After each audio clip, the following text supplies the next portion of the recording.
Стотици мртви и исчезнати во Индонезија, откако најпрвин силен земјотрес, а потоа и цунами го погодија островот Сулавези. Само во градот Палу има близу 400 мртви, но дека неколку стотини се водат како исчезнати. Се уште нема точни информации за загинатите во градот Донгала, кој се наоѓа најблиску до епицентарот на земјотресот, а каде што живеат 600.000 луѓе. Портпаролот на владата на Индонезија соопшти дека се уништени илјадници куќи, болници, трговски центри и хотели во двата града и во неколку други населби на островот. Тешко е оштетен локалниот аеродром, но сепак нестиот може да слетуваат хеликоптери со помош. Спасувачките екипи се пристигнати на местото на катастрофата, но како што соопштува владата, главно пронаоѓаат тела на несрекните жители.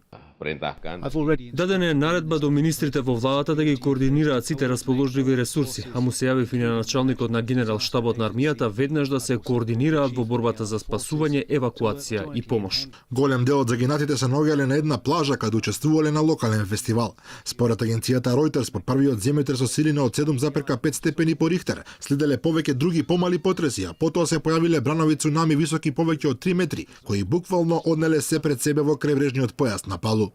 Епицентарот на земјотресот бил на длабочина од 10 километри во централниот дел на островот Сулавези. Веднаш било издадено предупредување од цунами, но укинато било по 1 час. Властите меѓутоа велат дека цунамито удрило додека предупредувањето се уште било на сила.